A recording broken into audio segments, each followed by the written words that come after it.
Hello, I am Ariel and welcome back to Bookish English. I am so excited to do this lesson today because I know that when you make this one small correction in your pronunciation, you are going to correct maybe hundreds or literally thousands of possible errors that you might be making right now or that you might have made in the future. But once you watch this video and understand the small change that you need to make, you will be able to correct all of those errors. And that's an important thing to be able to do when one small change affects a lot. Okay? So, let's get started. What is this lesson about? This lesson is about the word or the sound of or, when it's used in a word. So, what happens is that most of the time students say it correctly when or is at the beginning of a word, but a lot of English learners make mistakes when or appears in the middle of a phrase, and definitely when it appears at the end of a word. Lots and lots of mistakes are made in the pronunciation here. So, what we are going to do is we are going to go step by step to see what happens to this sound at the beginning, in the middle, and at the end of a word or phrase. Okay? Let's begin. So, when or the letters or appear at the beginning or by themselves, then or stays like or.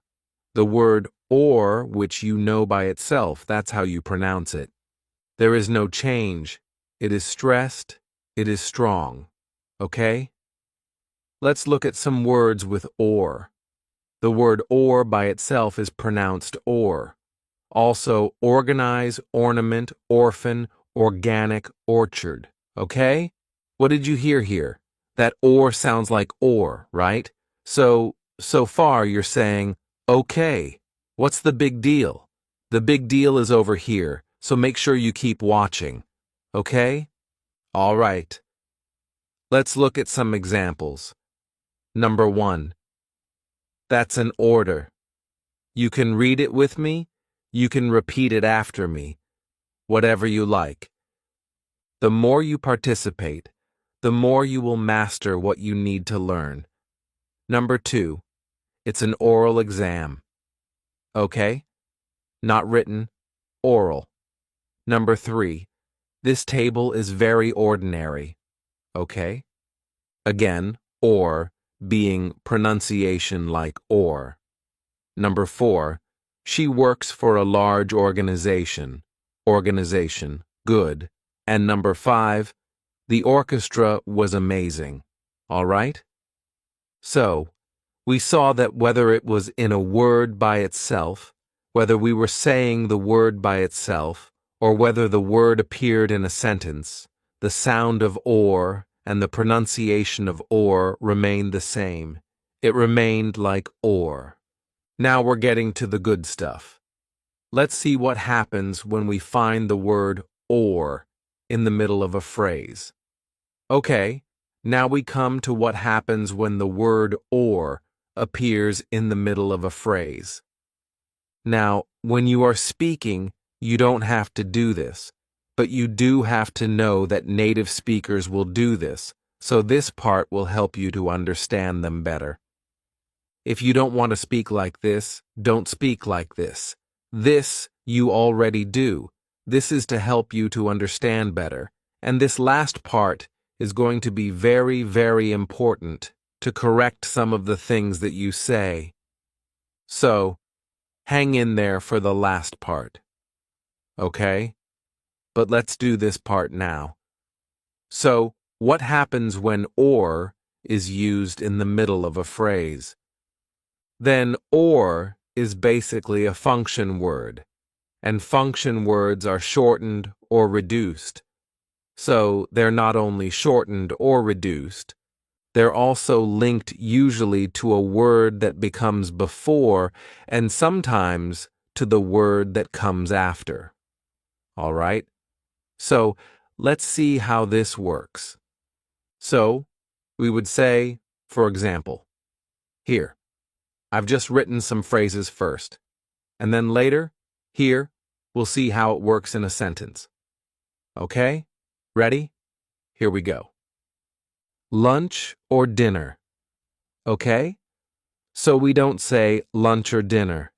When we're just speaking in regular conversation, this or would be connected to the word before, and it will sound like So the or now sounds like or,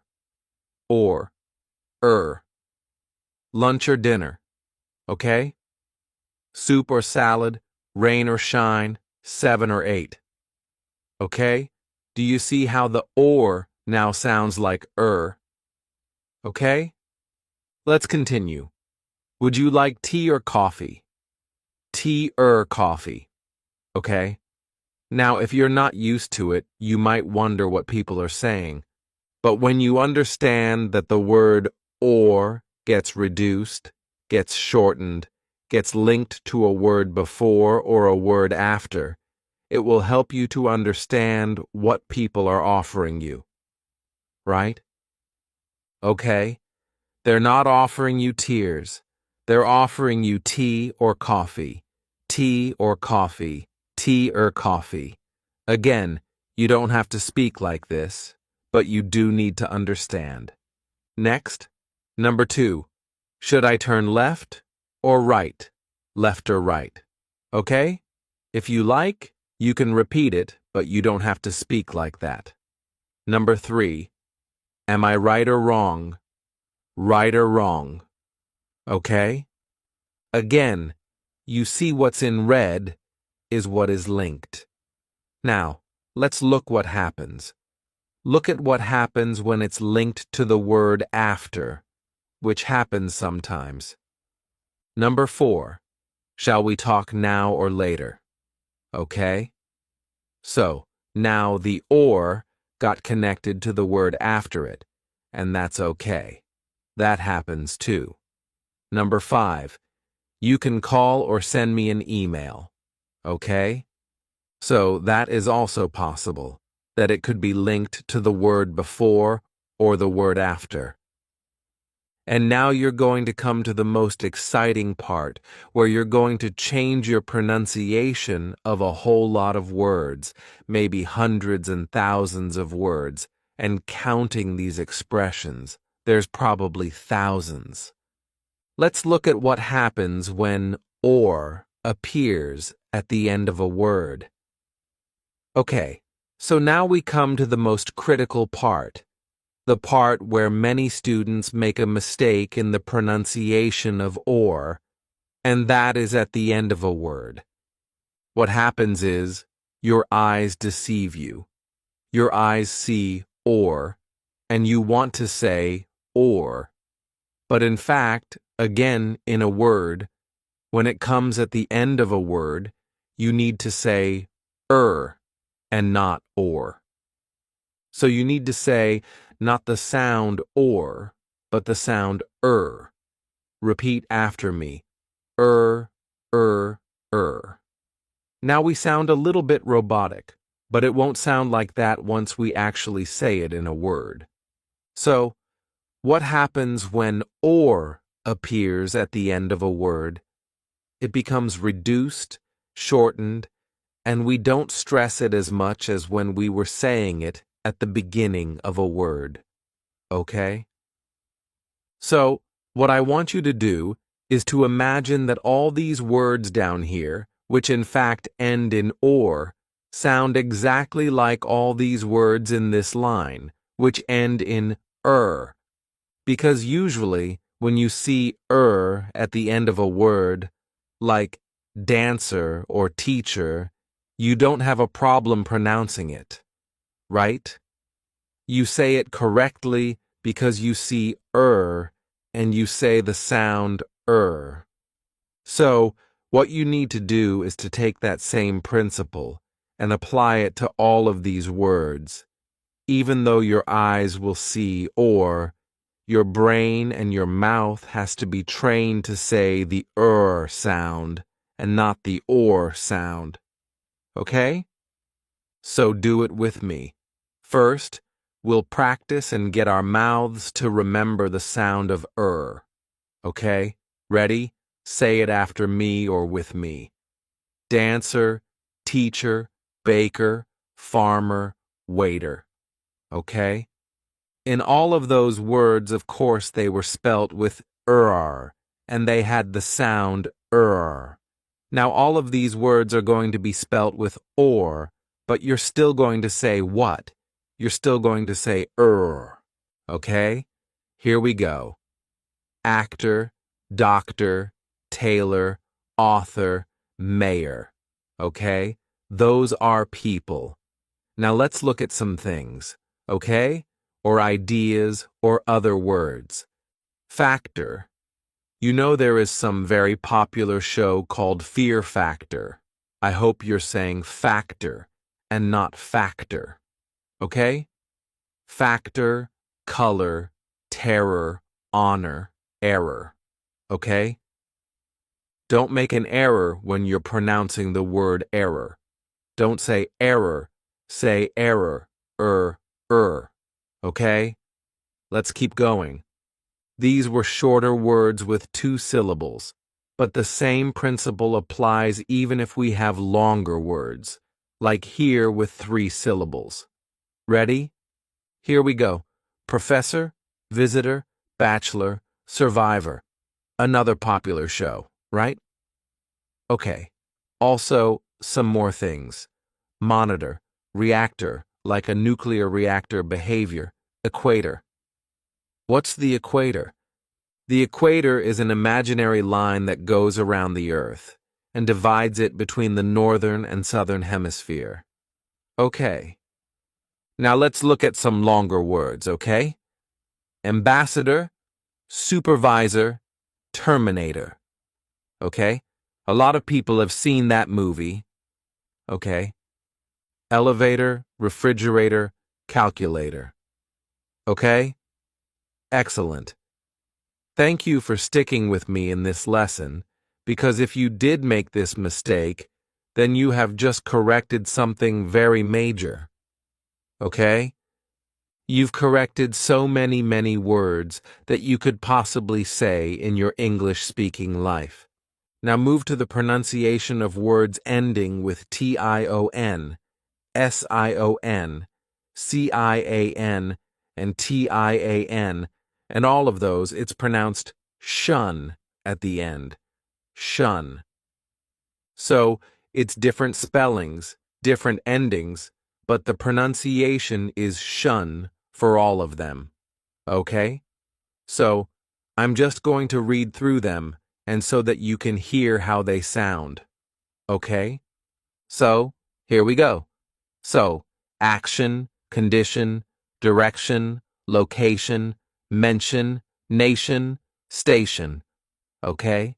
So, shun, shun, shun.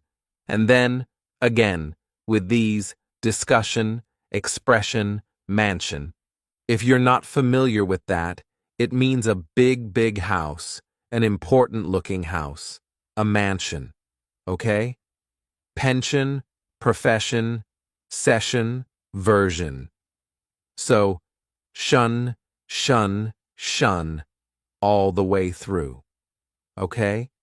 And then this, electrician, magician, musician, optician, politician, suspicion. And you can see here, these are CIAN, but this one at the end is CION, but it's still the same. Shun, politician, suspicion. Okay. And then, finally, these spelt with TIAN, and for some reason, they all have a capital letter because they're all referring to places. So, Egyptian, Martian, that's from the planet Mars, and Venetian from Venice in Italy. So, and from Egypt, of course. So, Egyptian, Martian, Venetian. Okay, so all these different spellings, but they all result in shun at the end. okay? Then we have a list second sound here. These look similar. We've got S-I-O-N again, just like here, S-I-O-N, but this time it's jun, not shun, but jun, so it's a heavier sound. In fact, these two consonant sounds, sh and jash, they're a pair of consonants, and the only difference is that one is lighter, the other is heavier using more of the vocal cords. So, zash, jash, jash, jash, you get more vibration in your vocal cords with this one. So, collision, conclusion, decision, occasion, revision, television. So, I'm exaggerating the sound a little bit just to show that it's a bit different from shun, jeune, shun, jeune, but I'll just read them again in a less exaggerated way. Okay, so collision, conclusion, decision, occasion, revision, television. Right, so that's jun. And then we have another third sound one, which is chun, chun at the end. So, again, you wouldn't expect this because we've got T-I-A-N here, which is like here, but it's a same, different, and T-I-O-N again. So this is chun, chun, chun, chun. So, Christian, question, suggestion. So, again, I was exaggerating that a bit, so I'll read them again not exaggerated. So, Christian, question, suggestion. Okay.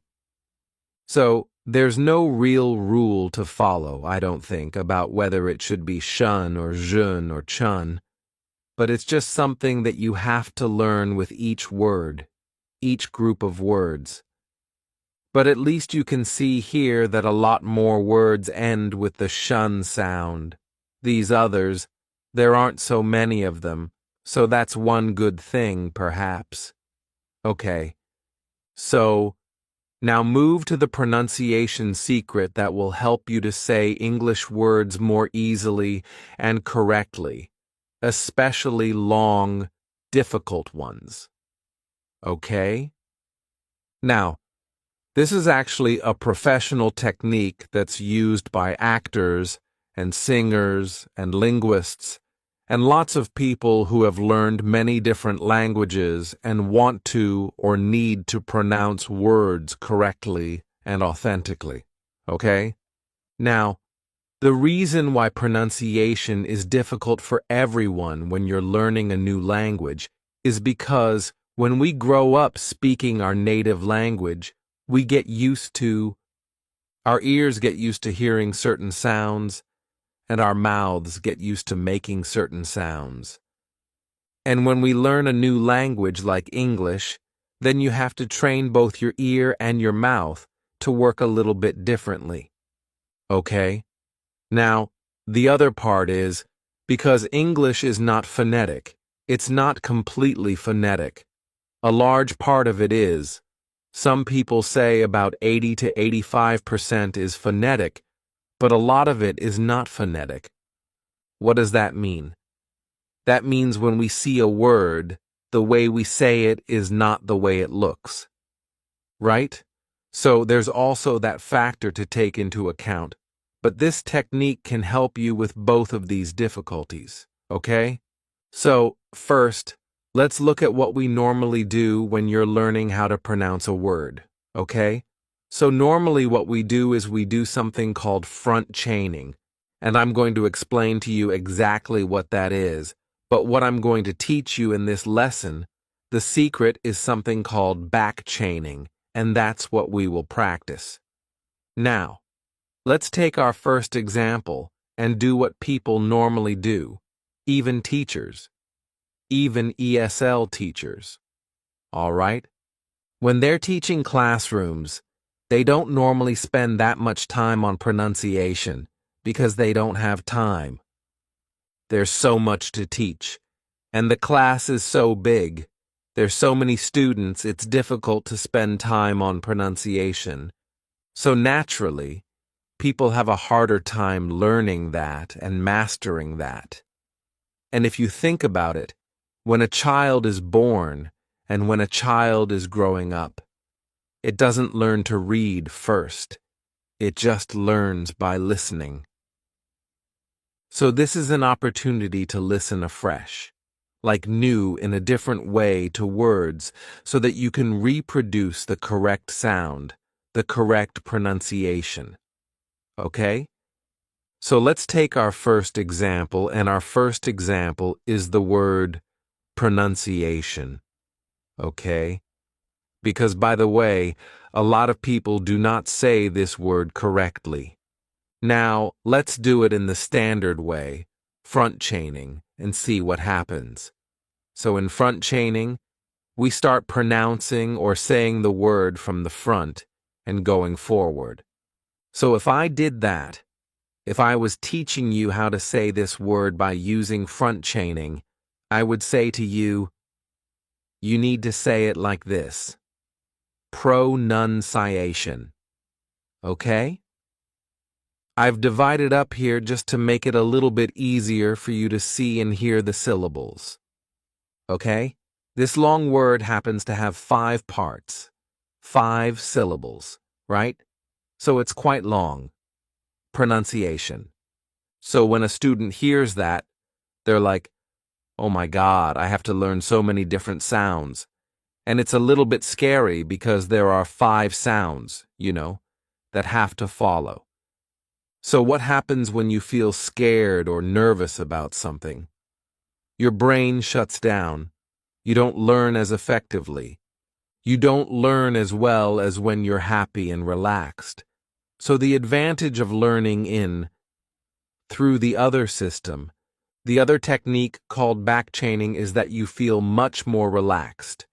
Because when we did it from the front, we had to learn 1, 2, 3, 4, 5 different sounds. But look what happens when we use backchaining. So backchaining is a technique that teaches you how to pronounce words starting from the end. So let's do that now and see what happens. So let's just take this last syllable, and we can say tyon. So all you have to learn right now is the word tyon. Not word, part of the word. Next, ation. You can repeat it after me. Ation, ciation, ciation, nunciation, nunciation. And last, pronunciation, pronunciation. So what happened?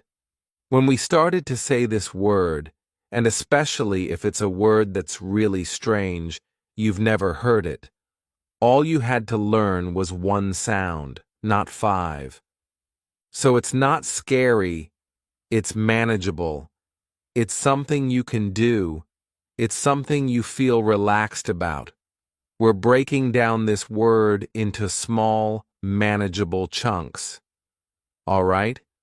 And whenever something's small and manageable, we feel much more relaxed. So your brain is also going to cooperate with you much more. Okay? So that's what I did. I basically backchained this word pronunciation for you. Now, with the next example, I'm going to go 1 step further. Because as I mentioned, English is not always phonetic. So what if we backchained, plus we wrote it in a way that actually is what you're supposed to say? So let's do that. So here's this word. Information. Okay? Information. 4 syllables. If we front-chained it, that's what you do. But let's backchain it. And this time I've written it phonetically the way it actually should be said, not the way it's spelled. Don't worry about how it's spelled. We're not teaching spelling here. We're teaching pronunciation. So, how does tyon actually sound? Because it's a T-I-O-N, right? It sounds something like this, shen, tion, okay? So just say shen, shen. Next, Mation, mation. Good. Next. Formation, formation. Don't worry about the spelling changes. Formation. Next. Information, information. Okay? Now, what happened? Yes, there were spelling changes. Doesn't matter. Here, we don't care about that. We care about how does this word actually sound? So write it in a way that will help you to say it properly based on what you hear. Now, how do you know how the word is supposed to be pronounced? Well, you go to a good dictionary, for example, the Cambridge English Dictionary shows you how to pronounce every single word, in a British way and in an American way. What we teach on Bookish English is usually the American way. Okay? So here what I'm teaching you is the American pronunciation. So you can use any kind of good, reputable online dictionary. All right? To teach you the correct pronunciation and then backchain it like that, and you will end up with a much more accurate pronunciation of the words. Now, you can not only use this technique for words, you can actually also use it for phrases and sentences, but I don't recommend that if you're doing it by yourself. It's better if you're listening to a real teacher in a live classroom who is a native English speaker, and she or he can teach you the correct intonation and everything, but it is definitely useful for you to use with words. Let's try a few more words. You know that this is one of those lessons that's going to help you to make a big breakthrough, right? Good. I'm glad you know that. Let's get started. All right. This word, front chaining February. Okay? Let's try it the other way, through back chaining. Ready? Say it after me. Airy. Airy. February. Okay? This actually a word that's mispronounced by lots of students because they sometimes say February. It's not February, it's February. February. Now you've got it. Good. Next one. Wednesday. Let's backchain it. Okay? Are you ready? Look how easy it gets when you actually just listen. Don't look at the word. Just listen. Wednesday. Now let's backchain it. Ready? Day, Wednesday. Do you see how easy it became when we did the two things? We backchained it, plus we wrote it phonetically. We wrote what we should actually be saying. Day, Wednesday. Good. Let's try a third one. Ambassador. Let's backchain it. Dare, ambassador. Okay? Good. Very good. Ambassador. And it doesn't matter that here it was being spelt with an A. The actual sound isn't ambassador, it's ambassador. So,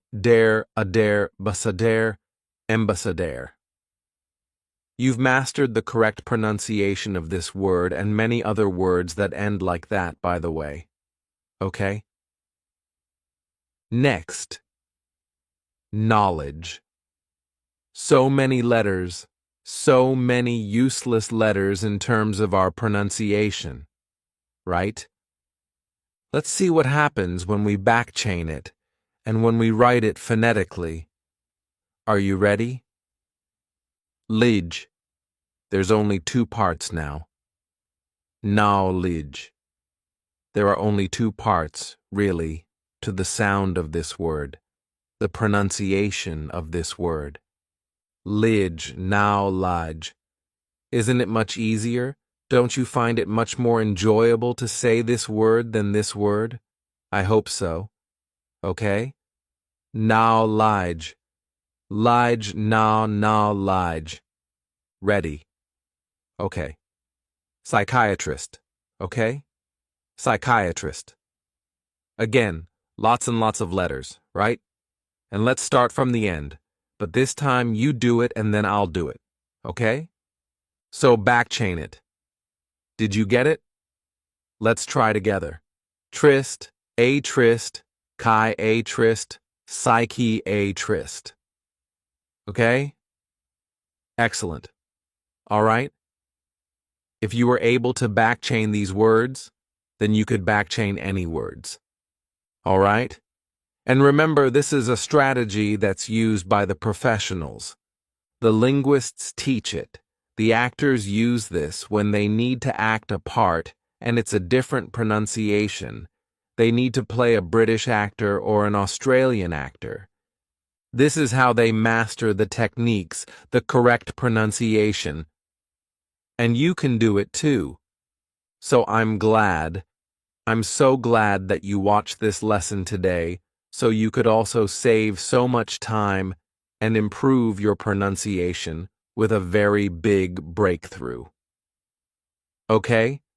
If you enjoyed this lesson, and if you have not already subscribed to my YouTube channel, please do that now, so you can continue to get lots of lessons that will save you probably years of time in terms of your English learning.